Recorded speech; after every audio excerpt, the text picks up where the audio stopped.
তারপরে দেশে যে জন দুর্ভোগ চলছে, গ্যাস, বিদ্যুৎ, সার, এরপরে তেল, দ্রব্যমূল্য ঊর্ধ্বগতি, তার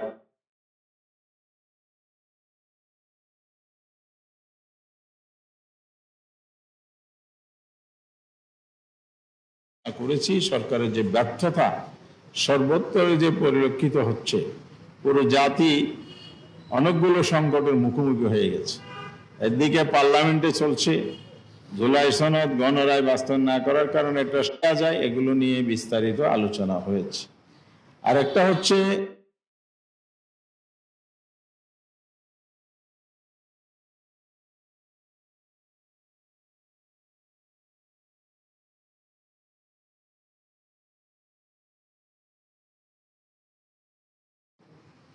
সাফারিং যে সমস্ত পরিবার আছে, তারা এখনো জানে না তাদের পরিবারের সদস্য যাদেরকে গুম করেছে তারা এখন কোথায়।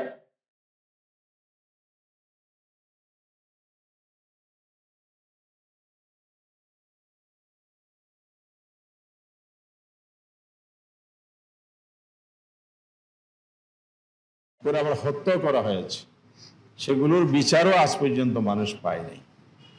এগুলো সামনে রেখে আমরা এই 30 তারিখের দিন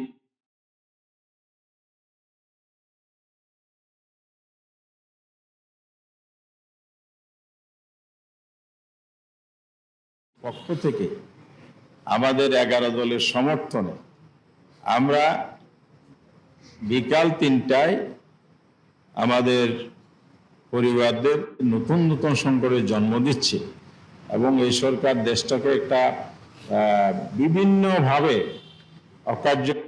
আজকে ঢাকাস্থ এই মিন্টু রোডে জাতীয় সংসদের মাননীয় বিরোধী দলীয় নেতার তো সেই বিষয়গুলো আমরা আলোচনা হয়েছে। আমাদের আজকের আলোচনায় একটা বড় কনসার্ন এসেছে যে আমরা দেখতে পাচ্ছি যে আগামী কালকে যে অধিবেশন শুরু হতে যাচ্ছে করা হয়েছে এবং যার কোনো জবাবদিহিতা ছিল না।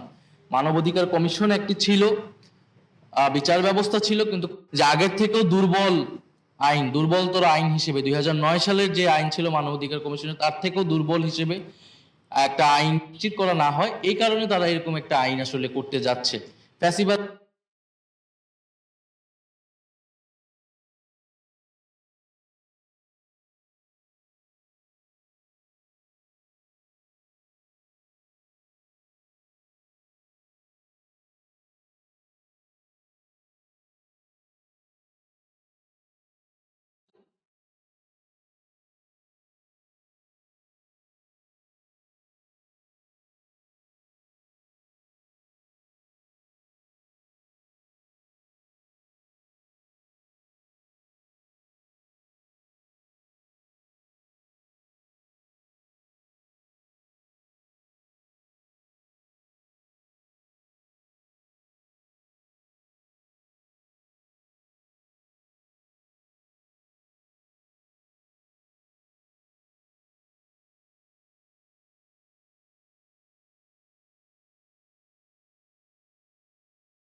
অংশগ্রহণের জন্য এবং এই দেশে এই মুহূর্তে যে বিদ্যুতের সংকট, গ্যাস সংকট, আপনারা দেখছেন মন্ত্রীরাও যখন কথা বলছে বিদ্যুৎ চলে যাচ্ছে এবং তারা মুখে আবার বলার চেষ্টা করছে ইনিয়ে বিনিয়ে যে দেশে আসলে সংকট নাই।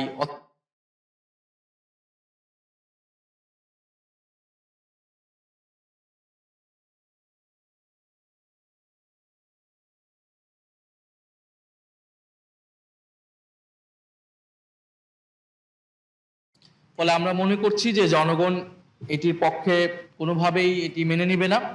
আমরা সেই জায়গা থেকে আগামী যে 30 তারিখ গুম বিরোধী দিবস আন্তর্জাতিকভাবে পালিত হয়, সেটাতে আমরা স্বতঃস্ফূর্তভাবে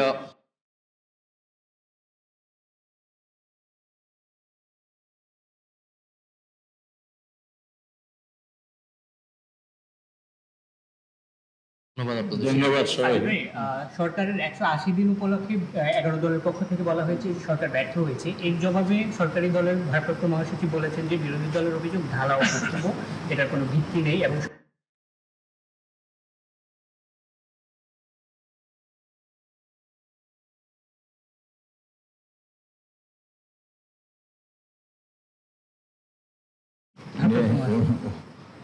না, ভারপ্রাপ্ত মহাসচিব বলছে। আচ্ছা, দুপুরে বলেছেন। তো আজকে দুপুরে ভারপ্রাপ্ত মহাসচিব যিনি আছেন তিনি যে কথা বলেছেন, সংকট নাই, দুর্ভোগ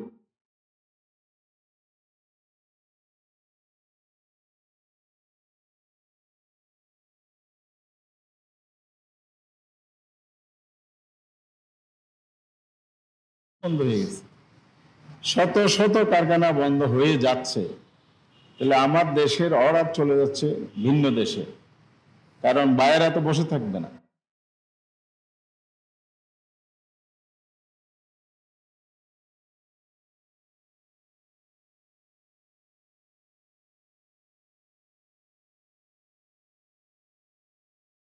হয় 6 মাসে, এগুলি ব্যর্থতা না? জনগণের নিরাপত্তা যারা দিতে পারে না, অধিকার যারা নিশ্চিত করতে পারে না, জনজীবনের সাথে রিলেটেড যে সমস্ত সেবা সেগুলো নিশ্চিত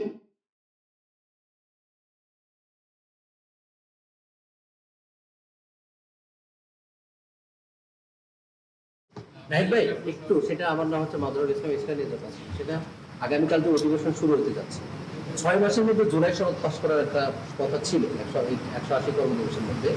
এই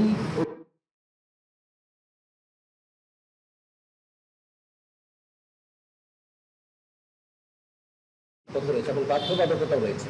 তো জুলাই সনদ অনুযায়ী বিরোধী দলের 10 থেকে অধিক সভাপতি পাওয়ার কথা, কিন্তু আজকে চিফ হুইপ যেটি বলেছেন, যেহেতু জুলাই সনদ পাস হয়নি এবং যদি পাস হয়, তিনি যদি কথাটা বলেছেন, তাহলে তারা পরবর্তীতে পাইলে পাবে, যদি পাস হয় তাহলে আমাদের কিছু করার নেই। প্রশ্ন হচ্ছে, যেহেতু আপনাদের নাম চাওয়া হয়েছে, যদি জুলাই সনদের ভিত্তিতে না হয়, আপনারা সেই নামগুলো দিবেন কিনা? আর যদি এই অধিবেশনের মধ্যেই যদি জুলাই সনদ পাস না হয়, তাহলে পরবর্তীতে আপনাদের অবস্থা। ধন্যবাদ আপনাকে। সংসদে স্থায়ী কমিটিগুলো নিয়েও জুলাই সনদে আমাদের একটা ঐক্যমত ছিল যে বিরোধী দল অনেকগুলো কমিটির সভাপতি পাবে, বিশেষত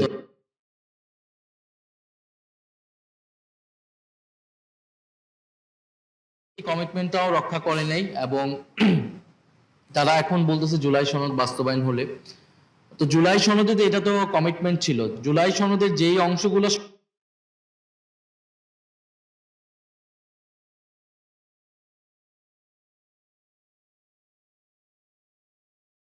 সুরাহা হতে পারতো, কিন্তু এই স্থায়ী কমিটির বিষয়টা তো আসলে সংবিধান বিষয় না, এটা কিন্তু এখনই স্থায়ী কমিটির সভাপতিটা বিরোধী দলকে দিয়ে দেওয়া উচিত ছিল। আমাদের জায়গা থেকে কিন্তু আমরা এটা দাবি জানিয়েছিলাম যে বিরোধী দলের এটা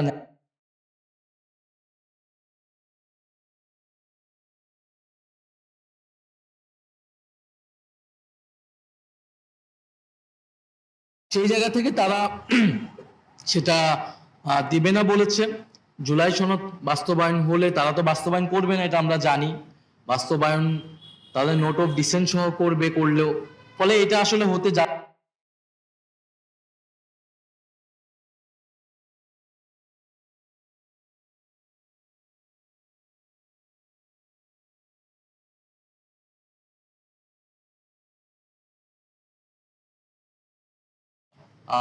বিরোধী দলকে এই স্থায়ী কমিটিগুলো সভাপতি দিবে। আপনারা দেখেছেন যে প্রথম থেকে তারা প্রথমে ডেপুটি স্পিকার বলেছে, তারপরে বলেছে কমিটিতে যুক্ত হলে আমাদেরকে এটা এই স্থায়ী কমিটিগুলো দিবে।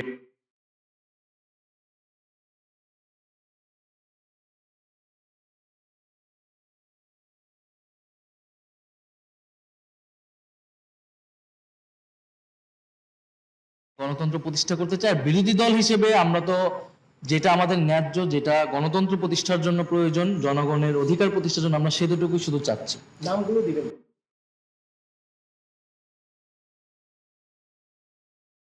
প্রত্যেকটা স্থায়ী কমিটিতে থাকবে, এটা তাদের হচ্ছে তাদের একটা সাংবিধানিক অধিকার।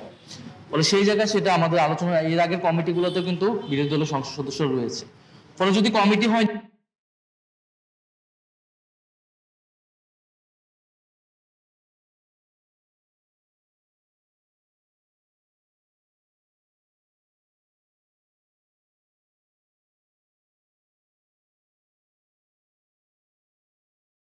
তাই এই যে আপনার গণভোট যদি পাস না করে সেক্ষেত্রে আপনাদের কর্মসূচি কি আছে?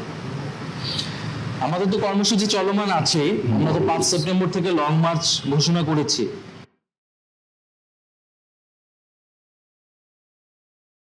পর্যায়ক্রমে অন্যান্য বিভাগগুলোতেও এটা যাবে। ফলে এই লং মার্চ আমাদের চলমান থাকবে এবং ঢাকায় মহাসমাবেশ হবে এই গণভোটের গণরায়ের বাস্তবায়নের দাবিতে। ধন্যবাদ সবাইকে।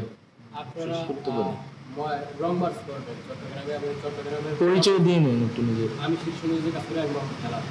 আপনারা লং মার্চ করবেন গ্যাস বিদ্যুতের দাবিতে। এখন প্রশ্ন হলো আপনাদের পিছনেই বিদ্যুৎ এখন পর্যন্ত আছে এবং আপনারা যে লং মার্চ করবেন সেখানে গাড়িতেও গ্যাস লাগবে এবং তেল লাগবে, তাহলে গ্যাসের সমস্যাটা কোথায়? আরেকটা প্রশ্ন অ্যাড করি, এর মধ্যে ডিসেম্বরে আপনারা একটা জাতীয় সমাবেশ করছিলেন, সেখানে আপনাদের মাননীয় আমির তিনি বলছেন যে তারা যদি নির্বাচিত হয়ে সংসদে যায় তাহলে সরকারি গাড়ি বাড়ি কোনো কিছু ব্যবহার করবে না। এখন তো এটা সরকারি এই বিষয়টা কী করবেন, এটা কি জাতির সাথে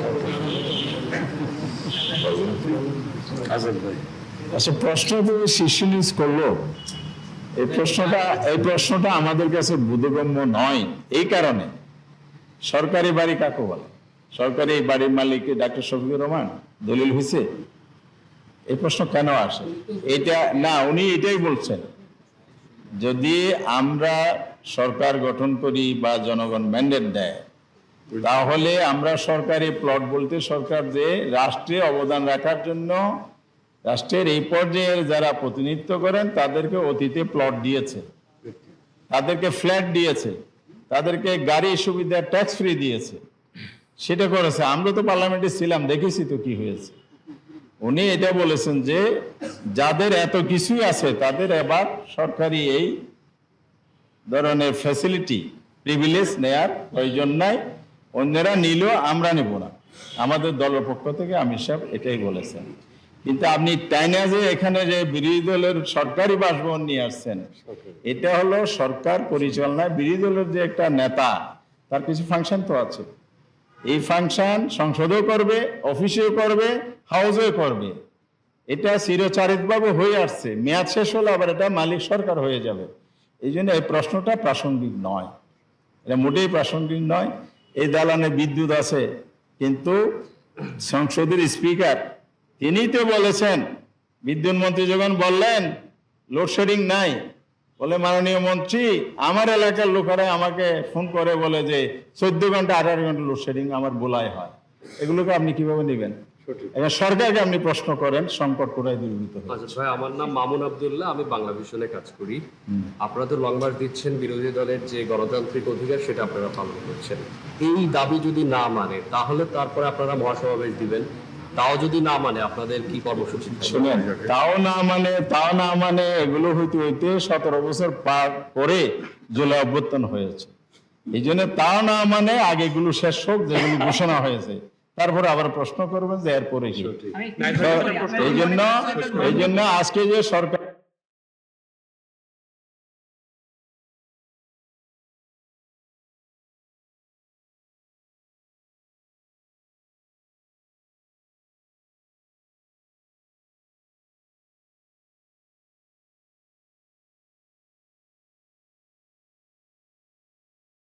এখন দৃশ্যমান নয়, তো বাংলাদেশ দেখা যাচ্ছে ঘুরে ফিরে সে একই লুপে পড়ছে বারবার, কন্টিনিউয়াসলি। মানে আপনারা তো সম্মুখীন যোদ্ধা ছিলেন যে এরকম একটি রাষ্ট্রের যে বর্তমান অবস্থা সেটা আসলে মানুষ আকাঙ্ক্ষা করেনি। বারবার কেন আমরা ঘুরে ফিরে একই লুপে আসছি? সমস্যাটা কোথায় আপনার মনে হয়? সমস্যা এই দেশে আমাদের প্রধান রাজনৈতিক দলগুলো, বিশেষত এখন যারা সরকারে আছে বিএনপি, আমরা 90-এর ইতিহাসেও দেখেছি যে তারা কিন্তু কমিটমেন্ট রক্ষা করে নাই 90-এর গণ অভ্যুত্থানে। তারাই সরকার গঠন করেছিল, তিন জোটের যে রূপরেখা সেটা তারাই প্রথম ভঙ্গ করেছে। এবং এ কারণে অভ্যুত্থানের পরপরই কিন্তু আমরা বলেছিলাম যে সংস্কারটা প্রয়োজন এবং অন্তর্বর্তী সরকারের সময় আগে গণভোট।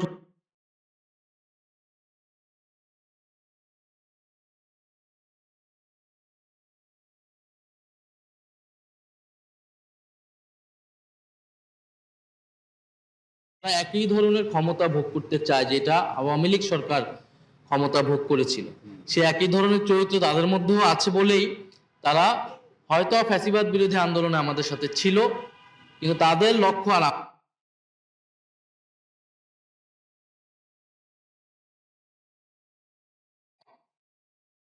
সে কারণে তারা শেখ হাসিনাকে উৎখাত করতে চায়। লাস্ট একটা প্রশ্ন করি আর বিরক্ত হবেন না, সেটা হচ্ছে না, বিরক্ত হচ্ছি না। পররাষ্ট্র প্রতিমন্ত্রীর দ্বৈত নাগরিকত্ব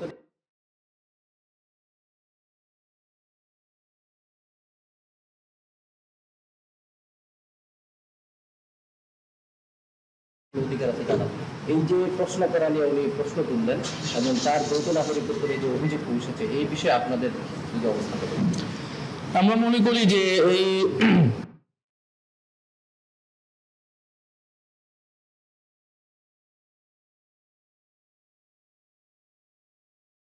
একদম প্রেস ব্রিফিং এ ঘোষণা মানে ভয় দেখাচ্ছে বা হুমকি দিচ্ছে, গণতন্ত্রের জন্য ভালো সংকেত নয়। এখানে যখন আমরা দাঁড়াই, আপনাদের যে কোনো অধিকার আছে আমাদেরকে প্রশ্ন করার। প্রশ্নটা আমাদের পছন্দেরও হতে পারে, অপছন্দেরও হতে পারে, কিন্তু আমাদের অধিকার আছে, সেটার প্রয়োজন আমি ইগনোর করতে পারি, প্রয়োজন আমি জবাব দিতে পারি, কিন্তু কোনোভাবে আমি চার্জ করতে পারি না, ধমক দিতে পারি না। ফলে এবং এই সরকারের অনেক সংসদ সদস্যর বিরুদ্ধেও এই দ্বৈত নাগরিকত্বর কিন্তু চলে আছে। সরকারের জায়গা থেকে এটা আসলে পরিষ্কার করা উচিত। আমরা তো বিভিন্ন সময় যাদেরটা এসেছে আমরা কথা বলেছি, এবং পররাষ্ট্র প্রতিমন্ত্রীর বিরুদ্ধে এসেছে তার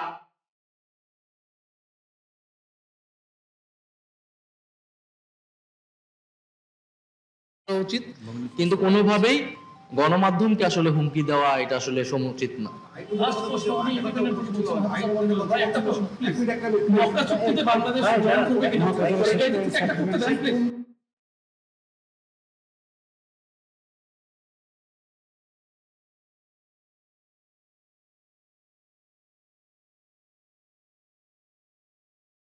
মিরাজ শেখ নামে, এবং প্রচুর খুনের ঘটনাও এসেছে, বিএনপির অন্তর্কন্দ বিভাগ খুনের ঘটনা এসেছে, অপহরণের ঘটনা এসেছে।